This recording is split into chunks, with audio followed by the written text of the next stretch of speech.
ही जी दृश्य पाहतो आहोत ती विधान भवनाच्या प्रवेशद्वाराजवळची आहेत।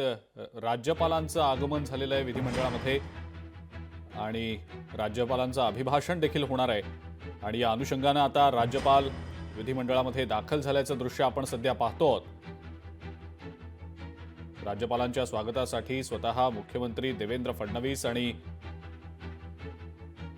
इतर महत्त्वाच्या व्यक्ती उभ्या होत्या। आपण पाहिलं त्याचीच ही दृश्य राज्य सरकारच्या विशेष अधिवेशनाची खरं तर आज सांगता होणार आहे। शेवटचा दिवस आहे आज या विशेष अधिवेशनाचा। थोड्याच वेळात राज्यपाल राधाकृष्णन यांचं अभिभाषण होणार आहे। राहुल नार्वेकर यांची आज विधानसभेचे अध्यक्ष म्हणून दुसऱ्यांदा निवड करण्यात आल्याचं देखील आपण आज सकाळी पाहिलेलं होतं। त्यानंतर आता आज विधिमंडळाच्या या विशेष अधिवेशनाची सांगता होणार आहे। मात्र तत्पूर्वी राज्यपालांचं अभिभाषण पार पडणार आहे आणि त्या अनुषंगाने आता राज्यपाल राधाकृष्णन हे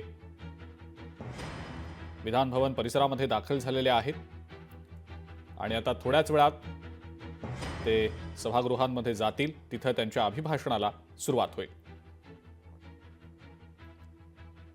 राज्य सरकारच्या वतीने त्यांचं स्वागत करण्यासाठी म्हणून स्वतः मुख्यमंत्री देवेंद्र फडणवीस यावेळेला उपस्थित होते। आज अनेक महत्त्वाच्या घडामोडी या विशेष अधिवेशनाच्या शेवटच्या दिवशी घडल्याचं आपण पाहिलं होतं। त्यात सर्वात महत्त्वाची बाब म्हणजे विधानसभेचे अध्यक्ष म्हणून राहुल नार्वेकर यांची पुन्हा एकदा निवड झालेली आहे। राज्यपाल राधाकृष्णन हे विधान भवन परिसरामध्ये दाखल झालेले आहेत आणि थोड्याच वेळात राज्यपालांचं अभिभाषण पार पडणार आहे।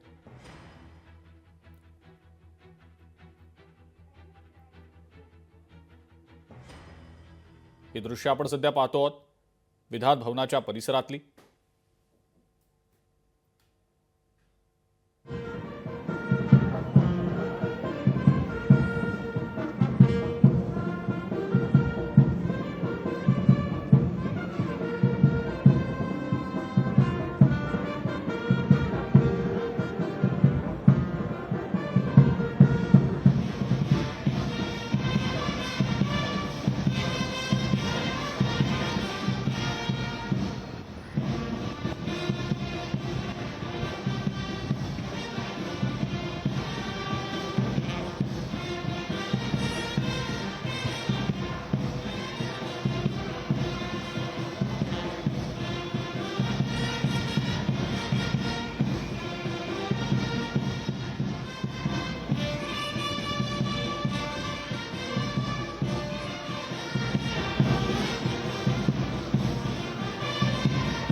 अभिभाषण होईल।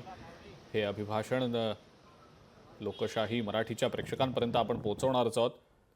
मात्र या विशेष अधिवेशनाचा आजचा शेवटचा दिवस आहे। सांगता होणार आहे या 3 दिवसांच्या विशेष अधिवेशनाची।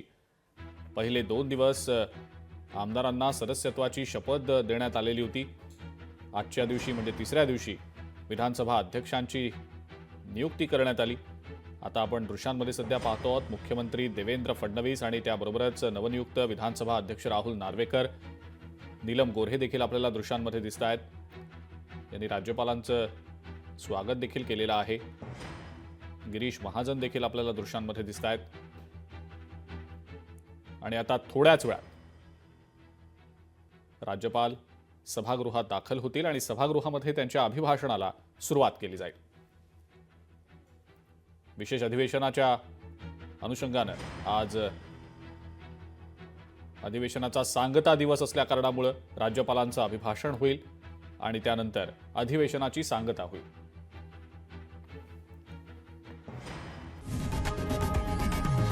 लोकशाही मराठी ऐका, पहा, जागरूक रहा.